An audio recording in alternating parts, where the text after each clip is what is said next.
많은 방산 매체를 비롯해 밀리터리 커뮤니티에서는 글로벌 전차 순위에 대해 평가하고 토론이 오가곤 하는데요. 그 중에서도 랭킹 상위권에는 항상 한국산 K2 전차가 자리하고 있죠.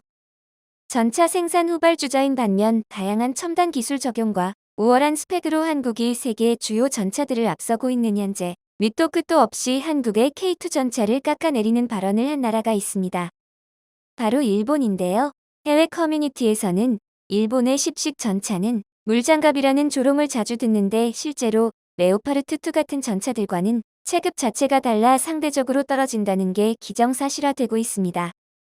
그리고 최근 한 군사 전문 매체에서는 노르웨이, 오만 등 세계 시장에서 가장 거론이 많이 되고 있는 건 K2 흑표와 레오파르트2입니다. 독일의 주력 전차 레오파르트2는 지속적으로 업그레이드 중이며 꾸준하게 방산 무기 랭킹에서 상위를 차지하고 있는데요. 이런 레오파르트2와 견주어도 손색이 없는 K2 전차를 건드린다는 건 제정신이 아니고서야 그런 말을 할 수 없죠.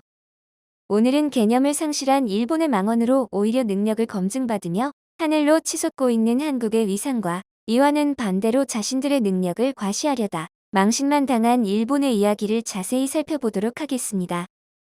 레오파르트 전투용 탱크의 안정성과 거친 지형 주행에도 높은 정확도의 사격 실력을 보여주는 이 영상은 독일에서 만든 홍보 영상인데요.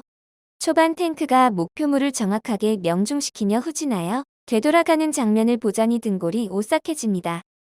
그리고 앞에 펼쳐진 장애물들을 거침없이 넘어가는 장면이 참으로 시원해 보이는데요. 다음 장면에서는 한 군인이 큰 잔에 맥주를 가득 부어 술잔을 전차의 포구 위에 올려놓고 신호를 보냅니다. 이후 전차 조종사는 술잔을 위에 올려놓은 채 빠르게 앞으로 전진했는데요.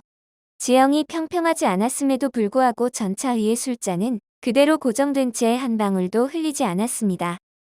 이처럼 독일의 맥주전 실험은 레오파르트2 주포 안정화 장치의 성능을 뽐내기 위해 보여준 퍼포먼스로 실제 사격에는 많은 영향을 미치지는 않겠지만 목표물을 향한 정확도는 확실히 좋게 느껴지는데요.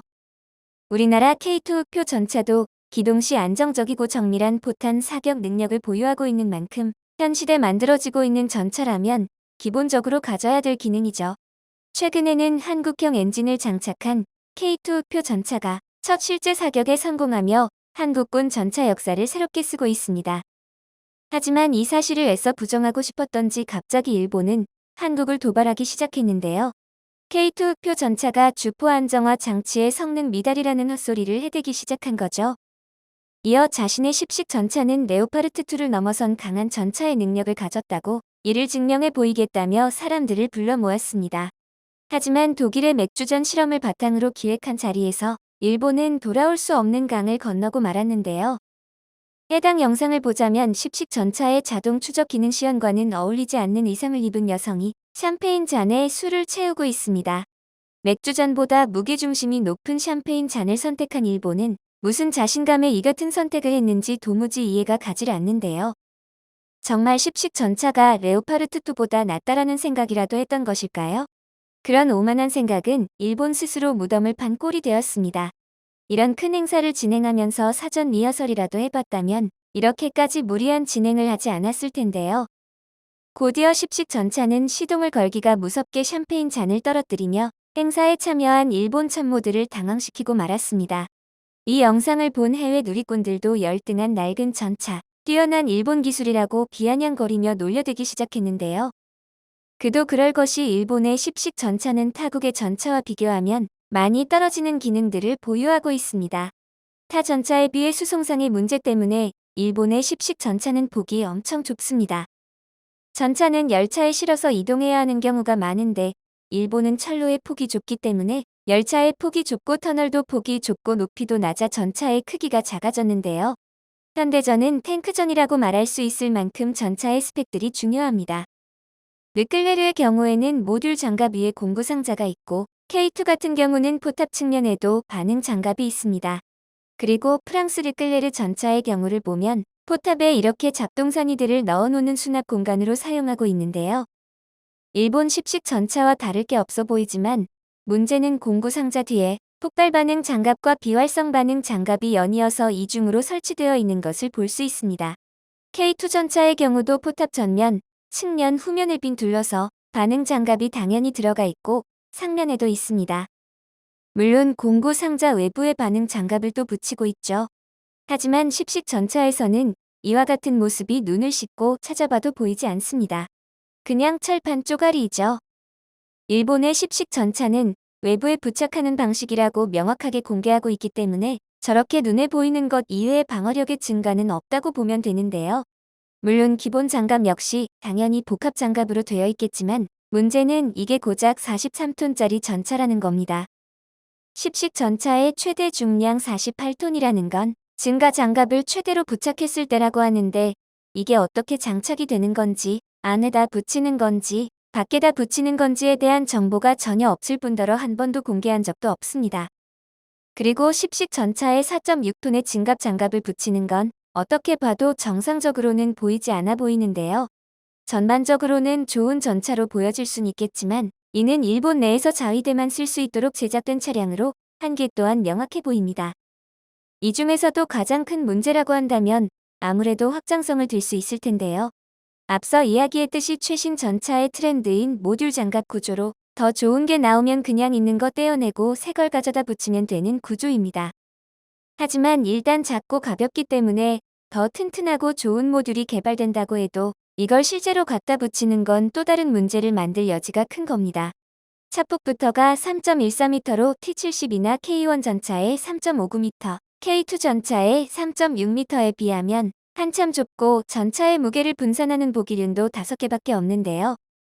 T-72나 K2 대비 35cm나 좁은 차체폭과 5개의 보기륜으로 최대 48톤의 무게를 감당해야 하는 구조상 이 차량을 업그레이드해서 방어력을 높인다는 말은 어불성설이죠. 일단 엔진 교체를 시작으로 차체의 폭을 넓히는 건 불가능에 가까우니 길이를 늘려야 하는데 그러려면 로드 휠, 측 현수장치까지 싹 다 갈아엎어야 하는데요. 이제 똥고집은 그만 부리고 차라리 십식 전차를 버리는 게 나아 보입니다. 마지막으로 십식 전차가 평소 싣고 다니는 탄약은 고작 22발밖에 되지 않으며 총알과 포탄이 날아다니는 전투 환경에서 사용될 시 많은 문제가 있습니다. 고작 22발밖에 싣고 다닐 수 없는 전차를 어디에 사용한다는 것인지 실제 전투 환경에서 십식 전차를 사용한다는 건 자살행위나 마찬가지로 보여지는데요. 그러나 이렇게 보잘것없는 일본은 되려 한국을 걸고 넘어지며 같이 죽자는 식으로 덤벼들고 있습니다. 이에 한국은 아무런 말 없이 한 영상을 공개하며 일본의 입을 닫게 만들었는데요. 과연 어떤 영상이길래 일본은 그저 침묵할 수밖에 없었을까요?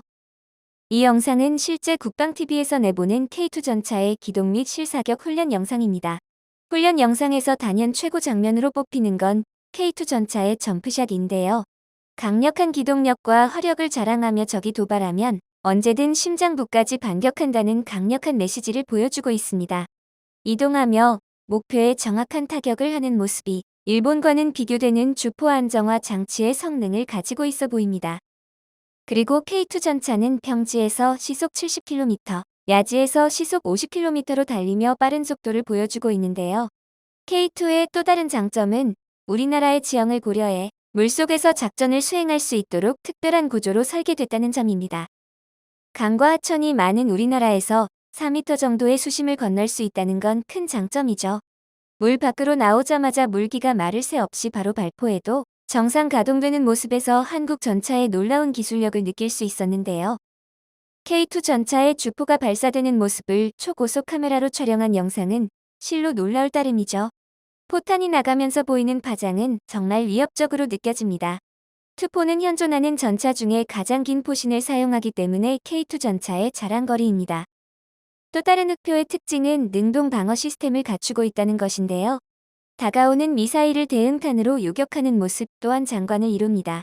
자랑할 게 아직 한참이나 남은 K2 전차의 모습을 보고 있자니 정말 자랑스러워 보일 수밖에 없는데요. 현재 K2 전차는 국방과학연구소가 국내 독자 기술력으로 설계부터 제작까지 완성해 2014년부터 육군에 전력화된 세계 정상급 전차로 기존 K1 계열 전차보다 기동력, 화력, 방어력 등을 향상시킨 전차로 선진국 주력 전차와 동등하거나 그 이상의 성능을 보유하고 있다는 평가를 듣고 있습니다. 또한 K2 전차에 장착된 파워팩은 엔진과 변속기, 냉각 장치를 합친 장치로 대당 100억 원이 넘습니다. 이런 파워팩까지 국산화에 성공한다면 앞으로 K2 전차의 수출 승인 문제도 해결되며 중동과 유럽 등 세계 각국을 대상으로 K2 전차 수출이 본격화될 것이라 보여지는데요. 현재까지도 세계 최정 상급에 위치하고 있는 K2 전차가 하루빨리 파워팩의 국산화에 성공했으면 하는 바람입니다. 영상을 끝까지 시청해주셔서 감사합니다. 구독과 좋아요는 영상 제작에 큰 힘이 됩니다.